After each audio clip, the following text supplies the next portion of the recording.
Up next, let's review the design and implementation of language-agnostic RAGs. In our final module, we'll explore language-agnostic representations, a technique that allows your RAG system to retrieve information in multiple languages without the need for translation. In our demo, we'll be able to see and compare the language-agnostic approach with other techniques like machine translation and cross-lingual embeddings to understand the strengths and limitations of each approach. Finally, we'll demonstrate how to implement the language-agnostic models, such as XLMR, to empower the RAG system to operate seamlessly across languages and unlocking new possibilities in multilingual AI development. So let's start the demo. In this demonstration, this code implements a multilingual customer support system that retrieves and generates responses using language-agnostic embeddings. It utilizes XLMR for creating language-independent representations of both user questions and potential response contexts, enabling cross-lingual retrieval without the need for translation.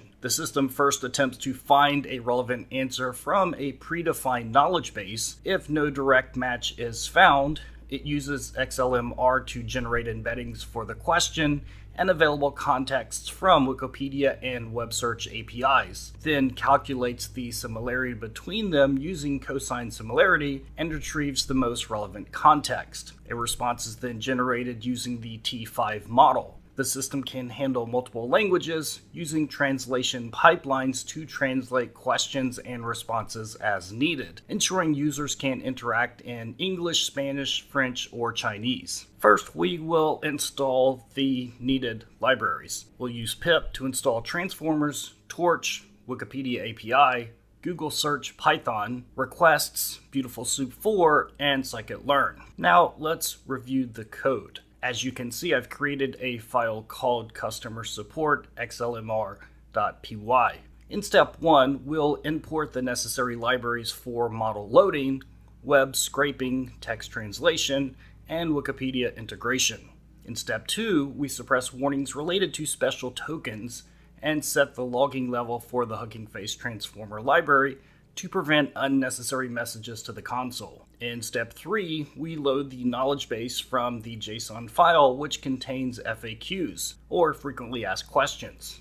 And to quickly review the JSON knowledge base file, as you can see here, we have some simple questions and answers.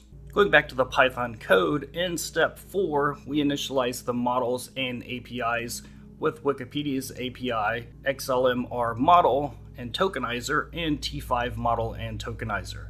In step 5, we create the translation pipelines. This enables the translation between English and other languages so that we can ask questions and retrieve answers in different languages. If we wanted to add support for another language, here is where we would add it. In step 6, we establish the helper functions for embedding and context retrieval. Generate embeddings encodes text into embeddings using the language-agnostic XLMR model, and retrieve most relevant context compares the question embeddings with the available context embeddings to find the most relevant context based on cosine similarity. In step 7, we set up the knowledge base, Wikipedia, and web search functions. This is where we look for answers across these 3 potential sources for information and context. In step 8, we retrieve contextual information. First, we try to retrieve information from Wikipedia. If no information is found, then we use a Google search. In step 9, we generate the response using the T5 model based on the question and the context retrieved from the knowledge base, Wikipedia, and web search. Step 10 is the main customer support response handling that manages the overall process of handling customer support requests and coordinates the workflow across the knowledge base, Wikipedia, and web searches. In step 11, we have our main loop for continuous user interaction. Here, we continuously prompt the user for questions and the language they would like to receive the response in an infinite loop until they type the exit command. So now let's test the application. We'll execute it by typing Python customer support xlmr.py. First, we'll enter a few questions directly from our knowledge base and generate it in a few different languages.